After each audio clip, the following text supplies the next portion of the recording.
So hi social post viewers, welcome to our channel. So ఈ రోజు అయితే మన ముందు కృష్ణమ్మ అనే మూవీతో మన ముందు అందరికీ విజయవాడ బెజవాడ అందరికీ సో ఏపీ తెలంగాణ ప్రజలందరికీ కృష్ణమ్మ ఏంటి బయోపిక్, అందులో మనకి తెలిసింది వేరే చూపించాల్సింది వేరే అంటూ సో మన ముందు గారికి గోపాల్ గారు అయితే వస్తున్నారు. So hi sir. Hi. So what is the అంటే మీరు కృష్ణమ్మ అంటే మేము మాకు తెలిసింది మొత్తం పొలిటికల్ రౌడీజం అంటుంది. మీరు ఇందులో కొంచెం కూల్గా వేరేది కూడా చూపిస్తారు, ఇంకో యాంగిల్ ఉంది అని. సో ఏంటి సార్? అదే ప్రతి ఊర్లో కూడా ఏంటంటే మనం వినేది కాకుండా అందులో అక్కడ ఒక ఊర్లో లైఫ్ ఉంటుంది. ఆ లైఫ్ని ఎక్స్ప్లోర్ చూపిస్తే చాలా కొత్తగా ఉంటుందని నమ్మి దాంట్లో ఎక్స్ప్లోర్ చేసాం. రౌడీజాలు అయిన గొడవలు లేకుండా ప్యూర్ హ్యూమన్ ఎమోషన్స్తో వచ్చే సినిమా ఇది. ఆ నదిలాగే చాలా ప్యూర్గా లోతుగా, ఒక్కోసారి ఉగ్రంగా, ఒక్కోసారి బ్రీజీగా కనిపిస్తా సాగిపోయే కథ ఇది. అండ్ టైటిల్ కూడా చూసుకున్నంటే కృష్ణమ్మ అంటే మామూలుగా మా బెజవాడ అంటే ఒక నెత్తురుతో టైటిల్ పౌరుషంగా అలా ఉండింది. కానీ చూస్తుంటే ఒక పెయింట్తో సింపుల్గా ఉంది. అంటే ఆ పౌరుషం ఉండిద్ది, అలాగే శాంతి ఉండిద్ది అని చూపించడానికి లేకపోతే అంతేనండి. నదికి అన్ని షేడ్స్ ఉంటాయిగా.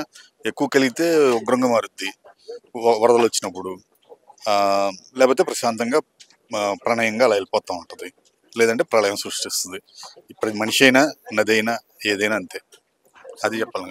మీరు వంగవీటి మూవీ చూసారా సార్? చూసాను. సో అక్కడ మొత్తం లోకల్లో జరిగింది, మీరు కూడా బెజవాడ. సో అలాగే ఈ మూవీలో కూడా కొన్ని ఏంటంటే కొన్ని సీన్స్ ఇప్పుడు మనకి కృష్ణానది పక్కన సో ప్రకాశం బ్యారేజ్ దగ్గర, అలాగే మనకి మార్కెట్ దగ్గర కొన్ని సీన్స్ చేశారు. ఆ మూవీలో చూసి కొన్ని విజువల్స్ మీరు తీసుకున్నారు. అలాగే ఉండవల్లి గృహలో దాని మీద ఆటలో చేయడం ఏ మూవీస్ అంటే చాలా రేర్ గా చేశారు. సో అవి ఎవరికి తెలియదు, అక్కడ లోకల్ పర్సన్స్ ఎవరి దగ్గర తీసుకోవాల్సిన అవసరం లేదు. ఎందుకంటే పుట్టి పెరిగిందే బెజవాడ, నాకు తెలియని సందుగొంతు లేదు. సో ఏ మూవీలో చూసి తీసుకోలేదు. నాకు ఇష్టమైన ప్లేస్లో, నాకు చేయాలనుకున్న ప్లేస్లో ఆ సీన్ కి ఆ లొకేషన్ కి ఉన్న కనెక్టివిటీని బట్టి తీసేసింది. అండ్ సత్యదేవ్ గారిని ఎలా సెలెక్ట్ చేశారు సార్? సత్యదేవ్ గారు సినిమాకు ఒక ఎసెట్ అవుతారు. దాని ప్రీవియస్ మూవీ చూస్తే మీకు కూడా తెలుస్తుంది.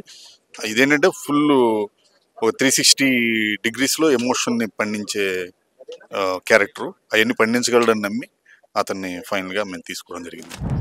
భవానీ గెటప్ ఒకటి వేసారు కదా సార్, పౌరుషంగా. సో కత్తి పట్టుకుని అందరిని చంపుతుండే.